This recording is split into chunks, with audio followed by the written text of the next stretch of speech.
Hi, hello, it's Nikki, and welcome to my messy bookshelf. Sorry, I'm a bit distracted. Get down. But I am here today to talk about my March wrap-up. So, March was a pretty slow month for me in terms of reading because it was a very busy month. And I had, couple birthdays, wedding anniversary, as well as extra shifts at work. So very busy. And I think that I attempted too much for knowing that it was going to be such a busy month. But I did not finish 4 books, and then I finished 4 books. So I will get started with the books that I did not finish, but that I started reading.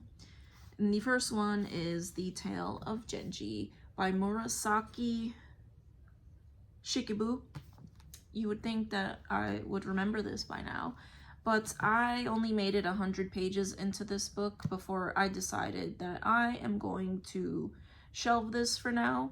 I was enjoying it. It's not that I wasn't enjoying it. There was even one chapter that I found really page-turning, but I was not in the mood for that at that time.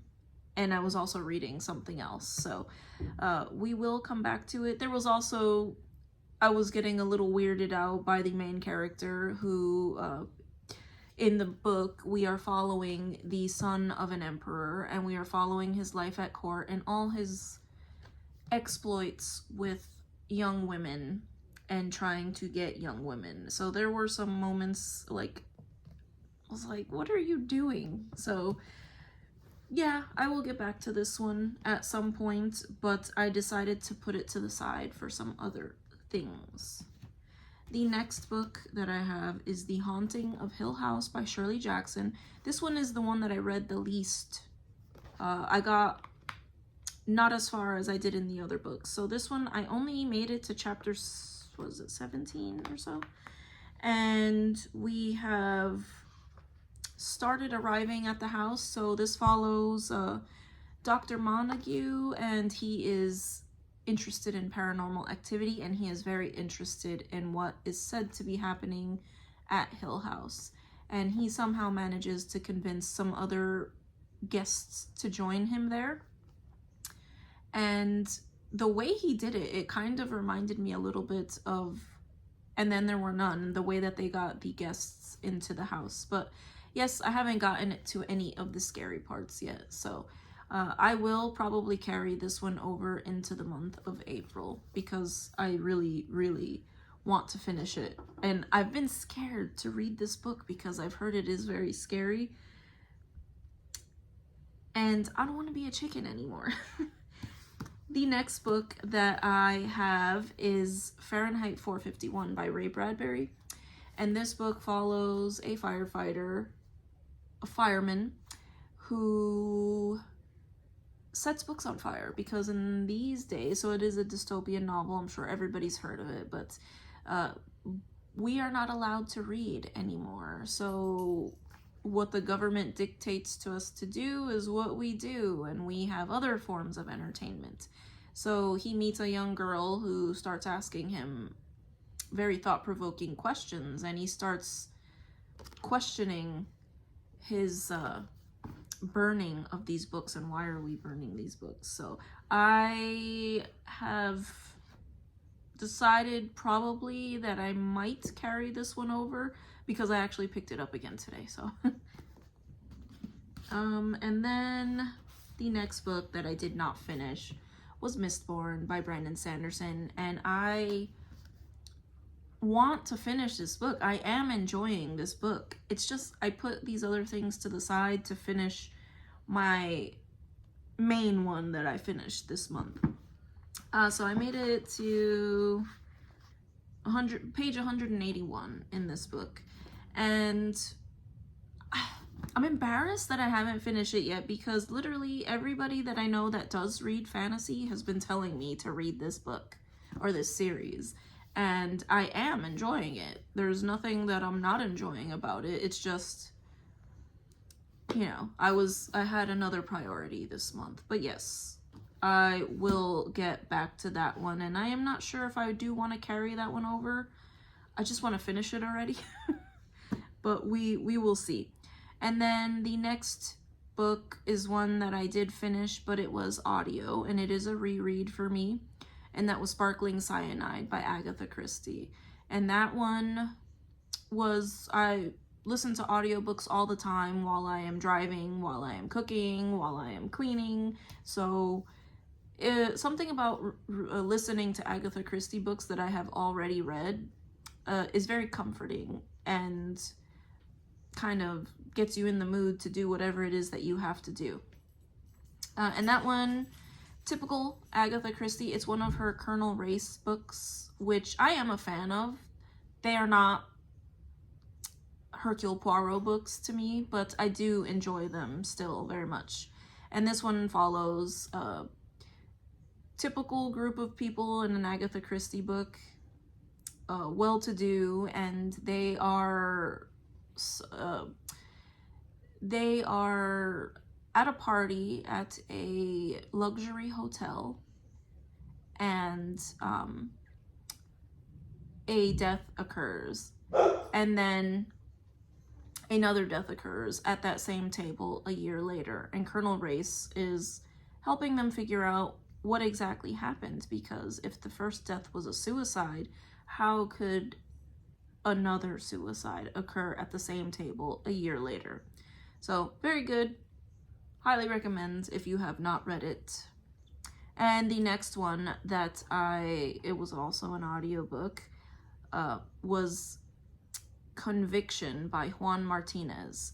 Now, if you are not familiar with Juan Martinez, he is a prosecuting lawyer. He's a prosecuting attorney, and this is his account, and he also narrated it, which was kind of cool. This was his account of prosecuting Jodi Arias. If you are unfamiliar with that case, she committed a very vicious crime, and she is quite possibly one of the most annoying defendants that I have ever witnessed on the stand before.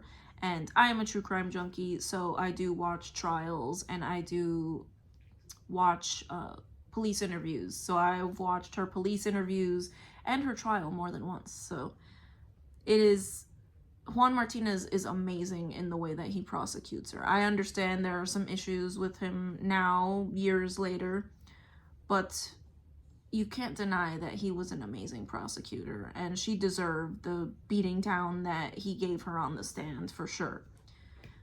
So that was Conviction by Juan Martinez.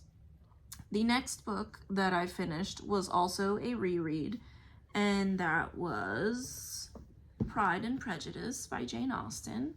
I think everybody knows this book. So we are following a family.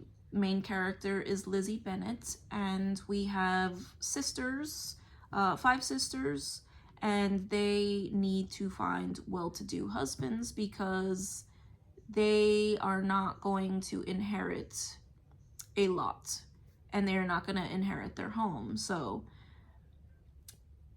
very, very enjoyable characters. I'm sure a lot of people have seen the movies, even if they haven't read the book.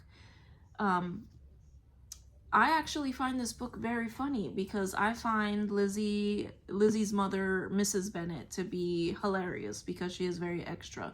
So it is a Regency romance, so very clean romance. So I enjoy this book every time that I read it. It is not my favorite Jane Austen, but it is a very comforting Jane Austen. So yep, love this one. Highly recommend. I think this was the first classic that I ever read back when I was a teenager, and I've reread it multiple times, and it just doesn't get old. Pride and Prejudice. And finally, the last book that I finished this month was Middlemarch by George Eliot. So this book it actually turned out to be my mammoth, because though looking at it, to me, it doesn't seem like it's that huge of a book, but most editions are well over 800 pages. This one is just shy of 800 pages. I thoroughly enjoyed this book. This book was excellent. The writing was beautiful. I am a fan of Victorian literature and all of the description of what they are doing, what they are wearing, what they are eating. So I enjoy that kind of thing, and I think I'll share my thoughts in a separate video so I don't make this video too long, but the characters in this book are amazing, and it is a wonderful look at a provincial town in England. It's a made-up town, but a provincial town in England during a time where things are changing very rapidly.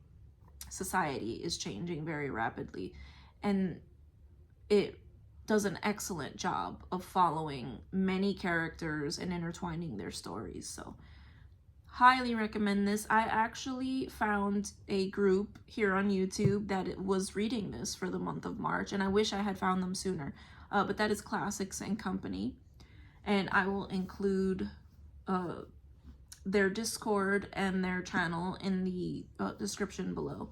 So for the next month, they are reading Les Miserables, and I have actually decided to join them for that because I know towards the last week of the month, I was able to have a couple of different interactions with people regarding this book. So I wish that I had had the whole month to do that. So yes, I will be doing that for April with Les Miserables because it is nice to have that interaction while you're reading. But yeah, that was it. Not very much, but I mean, hey, this one was pretty dense, and I got through the entire thing in the last 2 weeks of the month. So so I wouldn't consider it a failure. I didn't read as much as I wanted to, but I did finish some very nice things. So, but yeah, if you've made it to the end of this video, I thank you, and I hope to see you in the next one. Bye.